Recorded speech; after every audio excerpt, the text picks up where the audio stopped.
Saludos, I'm Miguel Perez. Can you imagine sending your child to school at the age of 3? Well, now it's possible. And how about teaching your child the dangers of substance abuse at the age of 5? Well, some experts believe that the key to improving a child's life begins very early. The concept is based on establishing a strong foundation of education. In New Jersey, 2 outstanding programs are following that formula. Under the direction of the Hispanic Directors Association of New Jersey, a new and challenging program to matriculate Latino children in early childhood preschool programs is drawing statewide attention. And here to tell us about it is Daniel Santo Pietro, the Executive Director of the Hispanic Directors Association of New Jersey. Juana Taylor is the Program Manager for the Preschool Outreach Program, and Dr. Alberto Garcia is the supervisor of Project Prevention Programs sponsored by the Puerto Rican Association of Human Development in Perth Amboy.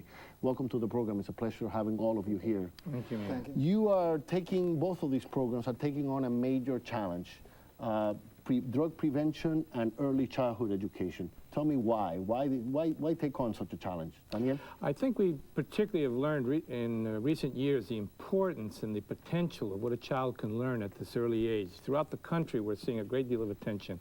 Here in New Jersey, it's particularly come to the forefront because the Supreme Court, in looking at the inequality of education that exists between urban and suburban areas, has determined that early childhood education could close some of that gap. If we can help children get into programs at this early age, we can prepare them for school, and they're going to have a much greater success in school.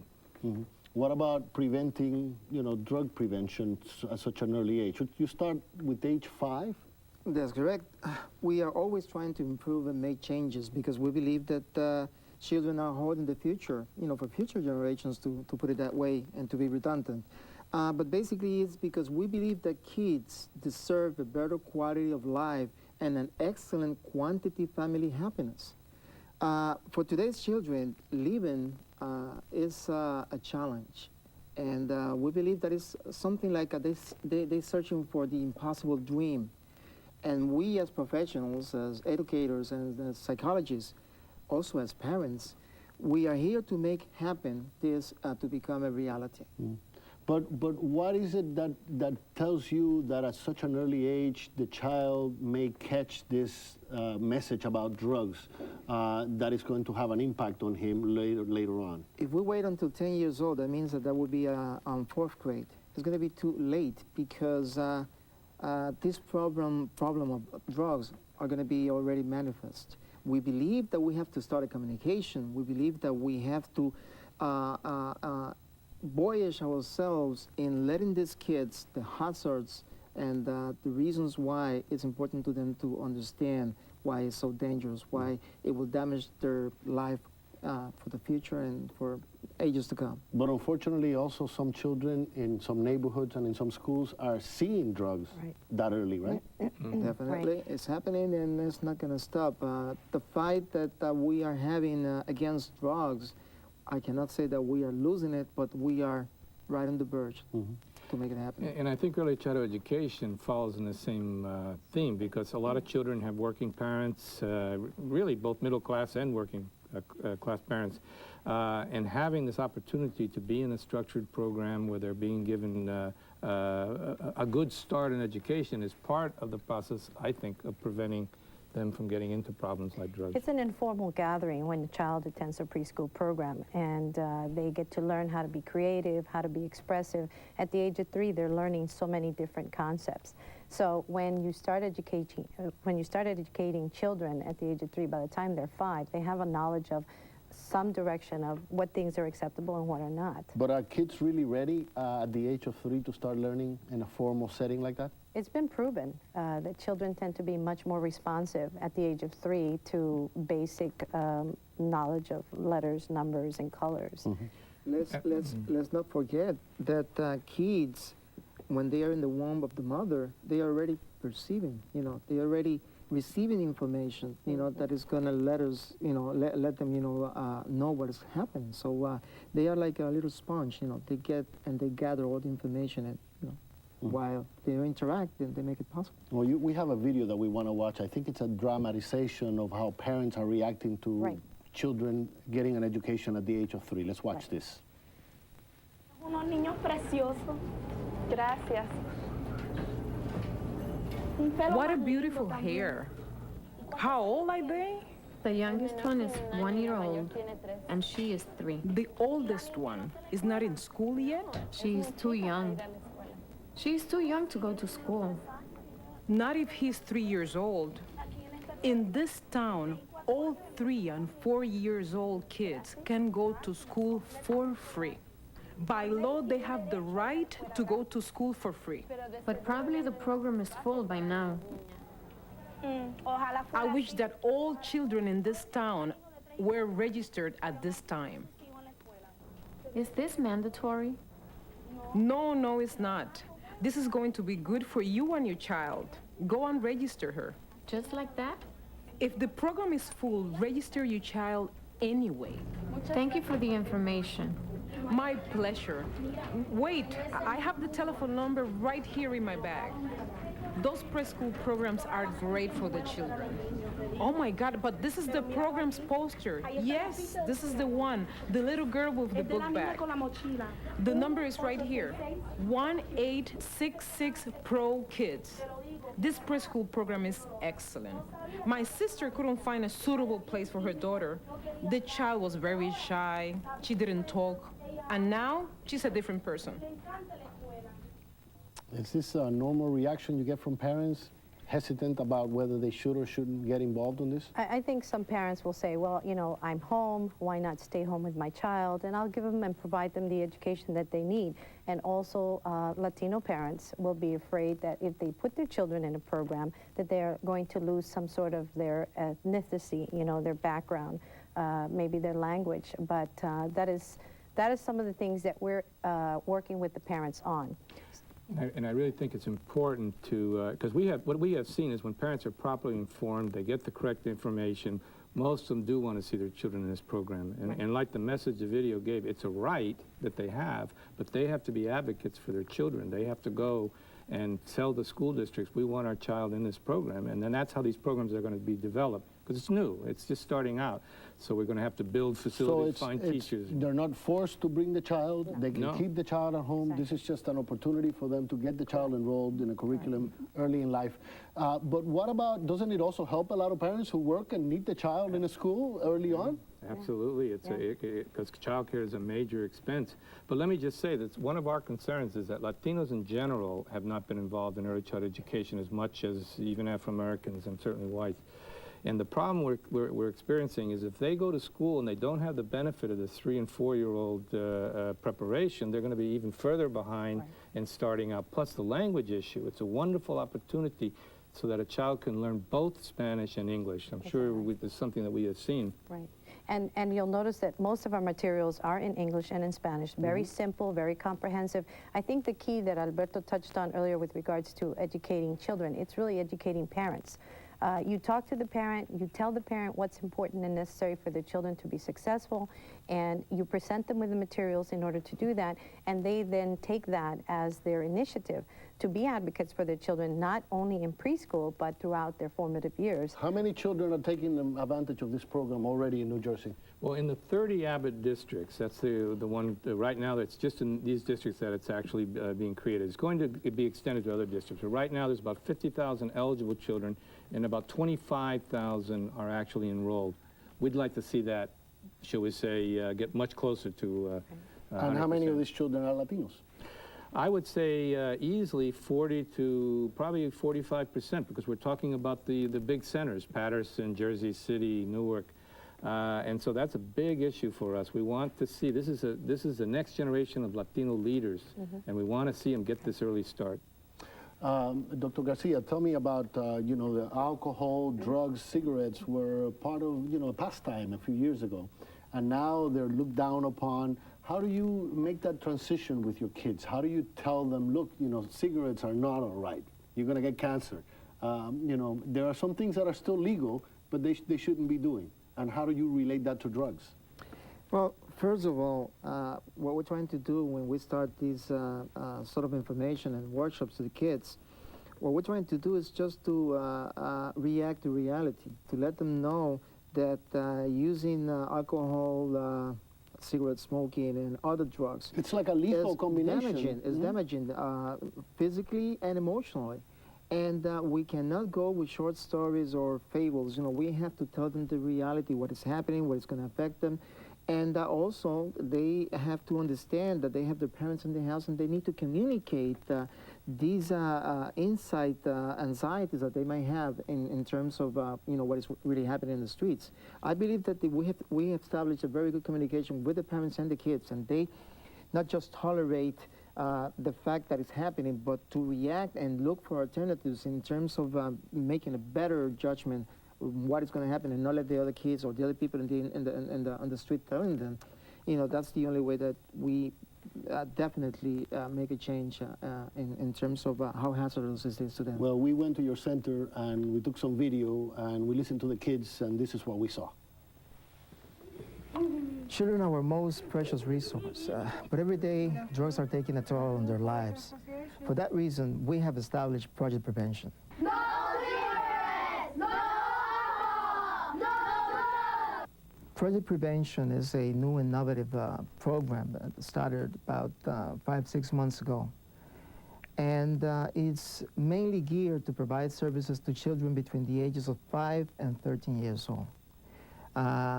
The services provided for these children are in terms of substance avoidance, cigarette smoking, and alcohol use. Yeah, I think it's bad because, I mean, people, when they usually drink, you shouldn't really drink that much, so, but people really drink a lot. Then they usually go out driving somewhere and cause big accidents and dilemmas. Okay. Vanessa, do you think it's nice to be smoking? You think that smoking is something nice to do? No, because when people smoke, maybe they might get they might get sick, and a lot of people die because of smoking. Yeah, because they got lung cancer and they can breathe properly. And what did it do to your teeth? Turns them brown or yellow. Good. So you know that it's not good to smoke. That's correct? Yeah, because it might. And when people are smoking, other people just breathe the smoke and might get sick too. What is your impression about marijuana, also known as weed, pot? What are your feelings about this drug? Well, they could get sick, and they could get really bad in the brain, the heart, and the chest. Okay. Okay, what would you do if I or somebody else in the street offers you some pot, some weed? You know, say, here, I have a cigarette for you. Want to take it? You know, smoke it. What would you say? I'll say no. Why? Because it's bad for you. Good. Okay, and you? What do you think about cocaine? Cocaine, Is it good to be sniffling, you know, No. to be using it? Okay. it does many bad things to your body. It messes up your lungs and your cells, and you could get like very Anxious? high and anxious, and it messes up your brain, and you might die from it or go to the hospital. Okay, what would you do if somebody also tell you that he has some cocaine and he wants you to snort it? What would you do? What would you say? I'll say no, because especially I won't listen to nobody that's on the streets and asks me that, or because drugs are bad for kids. That's great. Interesting message there, learning there. Are they going out in the community and serving as ambassadors as well? Are they telling other children that are not in your program? Are they messengers? Definitely. In fact, I don't even have to sit down with the parents and tell them about this. You know, these kids are really incredible. We believe that they are not just the ambassadors, they're the messengers. They are children that really want to make a change in this world.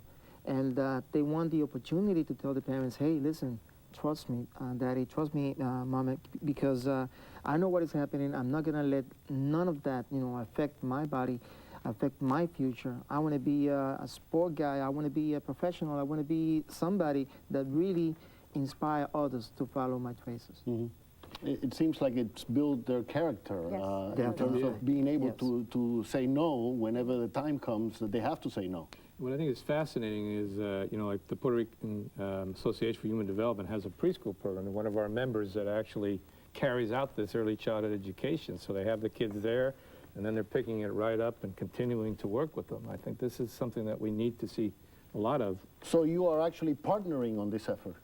Sure. Yeah, this is essentially 6 of our agencies actually carry out programs, and what we're trying to do in terms of recruit children is to make sure that all of the possible children that we can find will take advantage of this, and then our agencies can continue to work with the families and the children in other ways as well. That's a wonderful example. In fact, for me, it's a double challenge because I also supervise and coordinate the preschool program, and sometimes we gather information and we sit down and you know, we just change ideas and look out for other alternatives in terms to motivate Latino parents, because Latino parents, they still believe that my little child, mi hijo, you know, he should stay in the warmth of the house and get all the nurture and everything there. And by allowing them, you know, to get into preschool, it's like to put them in real danger, you know, to get in the open world, to do something that they're not prepared yet. But this concept of educational institutions working together with community organizations,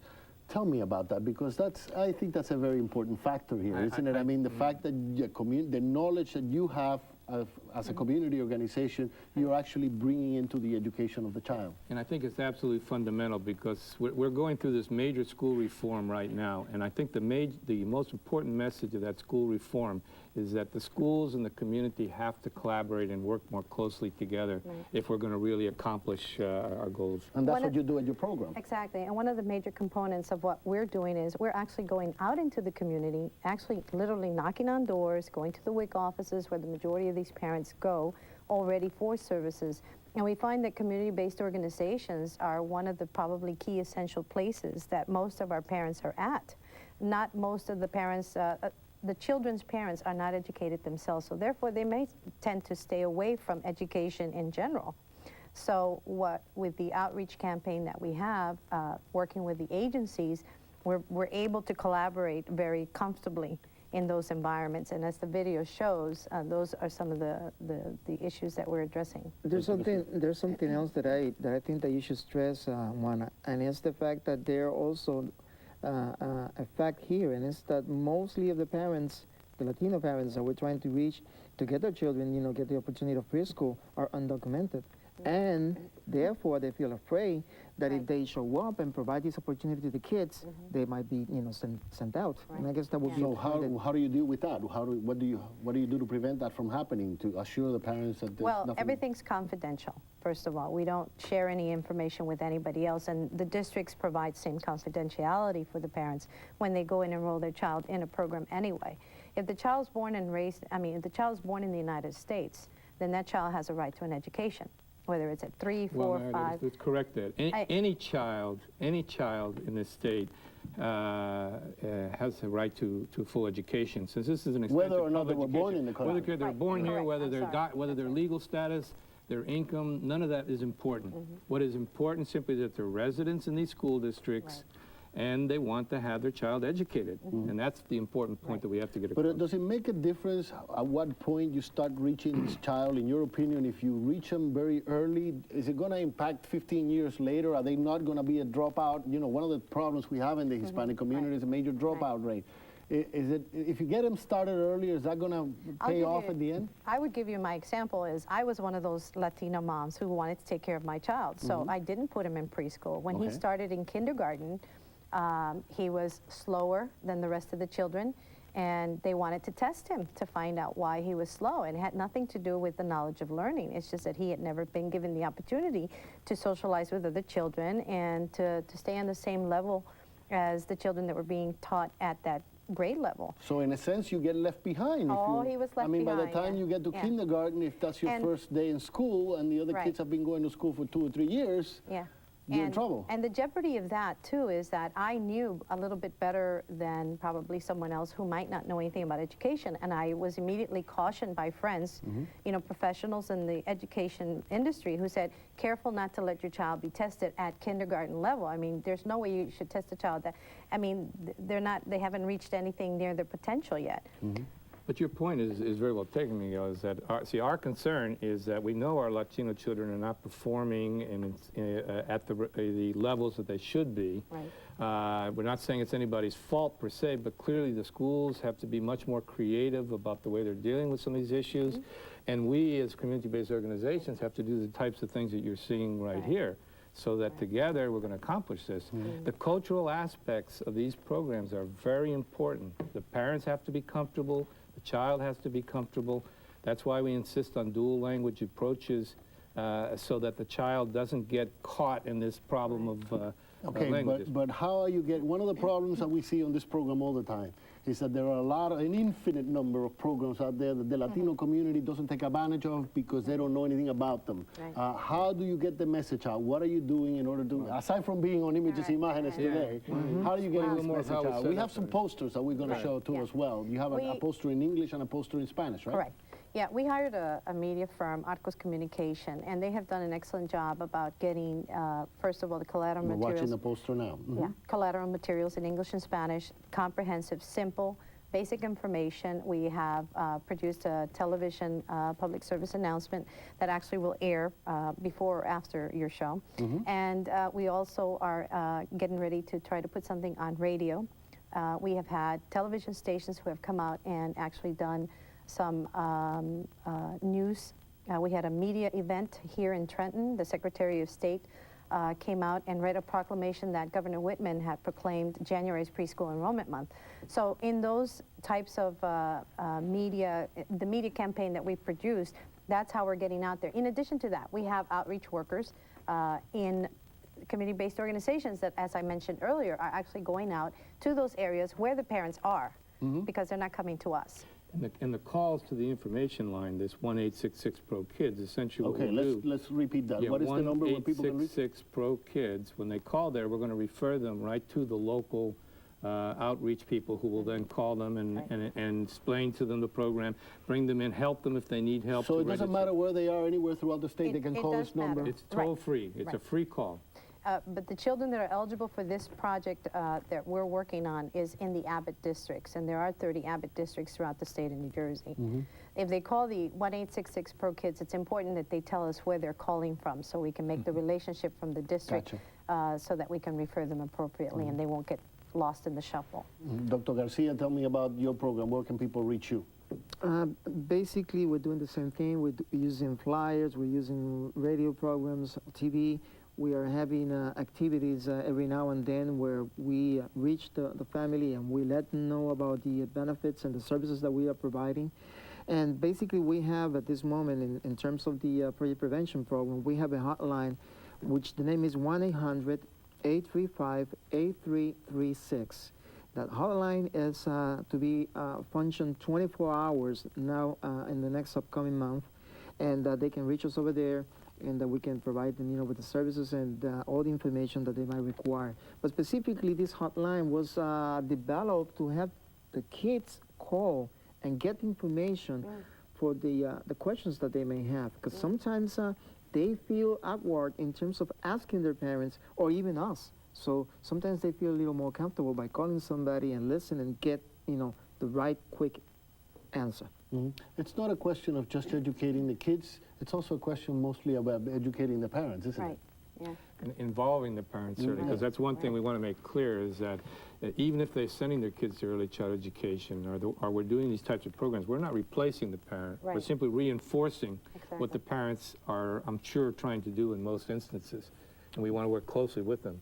It's almost as an advocacy part too, and I find that some of the outreach workers will tell me, I went with the parent to do this, or I helped the parent get transportation, or I was able to help the parent get a job at one of the centers that opened up where the children are being placed. And it's amazing how parents are being responsive, to this campaign.